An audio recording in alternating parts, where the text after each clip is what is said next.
superheroes stand watch when danger closes in and save those in need.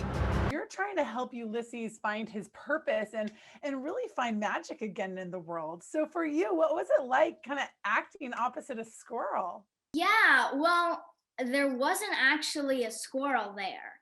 It was CGI'd. And so it was it was kind of crazy. Like I at times there was nothing. Like I just had to pretend, look at air. Other times there was like a weird gray stuffed animal that I used, but yeah, it was definitely challenging in a good way. And Ben, your character delivers one of my favorite lines of the film where he says something to the effect of, it's easier to draw a superhero than it is to act like one. And I feel like, especially now during a pandemic, it seems a little easier to escape rather than maybe step up. Yeah, by the way, I love that sentence. I love that that resonated with you. That theme of literally being like, it's so much easier to just draw something and bring it to life than actually do the thing yourself. Because there's a fear of failure. There's a fear of what if I'm not enough. There's a fear of maybe I don't do this correctly. But I think that there's so much we can learn through failure. You know, like I always say when people are trying to do improv or write or act, that it's like you go out there, you take a risk, you fail, you learn from your mistakes, and you get out there again. And through that process, you gain your voice, you gain the confidence you need to act and stuff like that.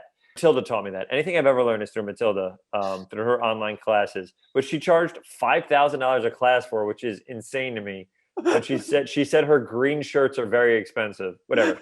So, but I do think that's a theme, and I think that's a fun thing to watch, because you're right. It's so easy to say a thing, and it's a whole other world to do it.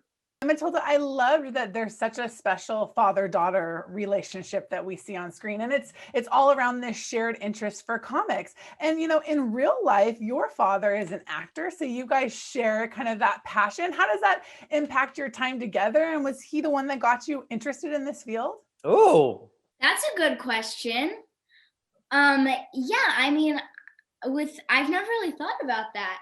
But yeah, my dad, I guess that was kind of helpful in playing Flora and George and Flora's relationship. mm. Yeah, my dad, I guess he helped a bit because I was always like looking at him and seeing him act, and it was always like there, but it was never like, we never thought I would become an actress. So. And your dad's really funny too. Your dad does comedic stuff as well. I think he's really funny. And kind of speaking about comedy and working through things, your character is a comic book writer, and he's experiencing some kind of writer's block and, creative loss of spark, so to speak. In real life, being an artist, like what does that look like? Where do you draw inspiration? What do you do to kind of push through to hit a new ceiling? Kelly, we've been doing this for like 6 hours, and you've asked all unique questions. This is wonderful for Matilda and I. Thank you for that. Okay, so listen, great question. There's a couple things. So I write movies for studios and stuff like that, and oftentimes I will get writer's block. There's a couple things I usually tell people. It's one, finish whatever you're writing. If you start writing something, it's so easy to give up on it, being like, I don't know what to do. This is stupid. It's too hard. I don't want to do it. Finishing it, even if it sucks at the end, then you have something that you can work off of and rewrite.